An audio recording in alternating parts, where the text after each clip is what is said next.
Or must he go on once more? There was another matter, too. Neither Jansiah nor Thordred had proved as intelligent as he had expected.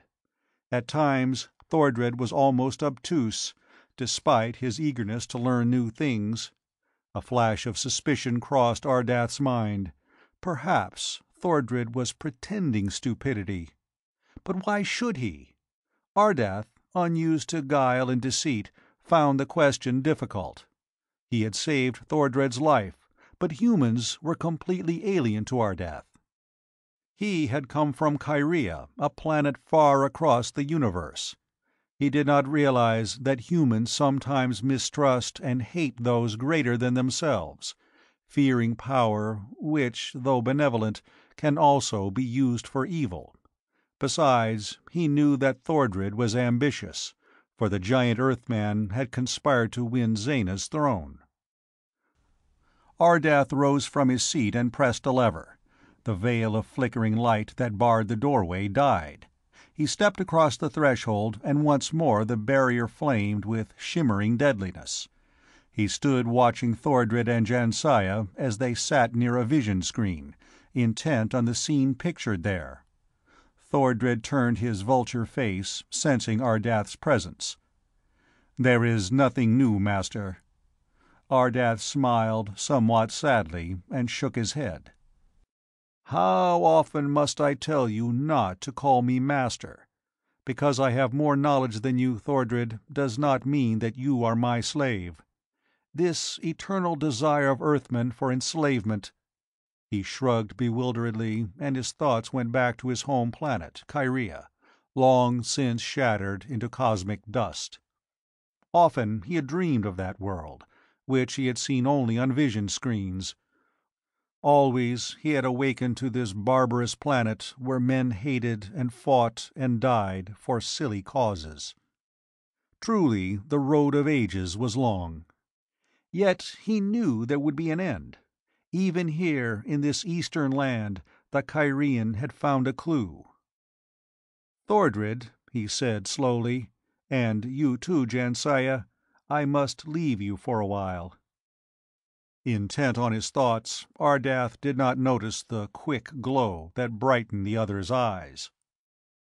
"There is a man here I must know, and a mystery I must solve," he continued. "Barbarous hordes have overrun this country, huge hairy giants from the north. They are little more than beasts, but at their head is a chieftain called Dro-Gir. He puzzles me. His acts are wise. His brain seems highly developed, yet he is filled with the violent emotions of a savage. This is a paradox." Jansiah's lovely eyes were narrowed. "You must leave us, you said?" Ardath nodded. "Remain in the ship till I return. There is plenty of food, and no danger can touch you. I have only one warning. Do not attempt to enter the laboratory." He smiled as a thought came to him. "Though you know nothing of the apparatus there, yet you might harm yourselves." "We will obey," Thordred grunted, his harsh face immobile. Quickly Ardath made his preparations. As he opened the port he turned. His gaze dwelt on Thordred, and there was a curiously mocking light in it. "Farewell for a time. I shall rejoin you soon." He stepped out and was gone. The girl made a quick movement, but Thordred lifted his huge hand in warning. "Wait!" he whispered. They waited, while the minutes dragged past. At last Thordred arose and went to the laboratory door. He fumbled over the wall, and abruptly the flickering veil of light died. The giant's face twisted in a contemptuous grin. "Ardath is a fool," he rumbled. "Else he would never have left his laboratory unguarded, even though he does not realize that I know the secret of his brain." "But do you?" Jansiah asked. She stood behind the giant, peering over his shoulder into the laboratory.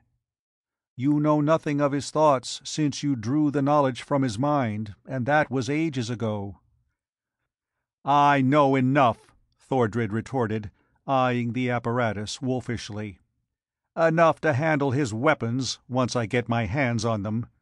We shall follow Ardath now and slay him. Then this new world will be ready for conquests." "I am afraid," the girl complained. "Do not try to kill Ardath. Sometimes I see that in his eyes which makes me tremble.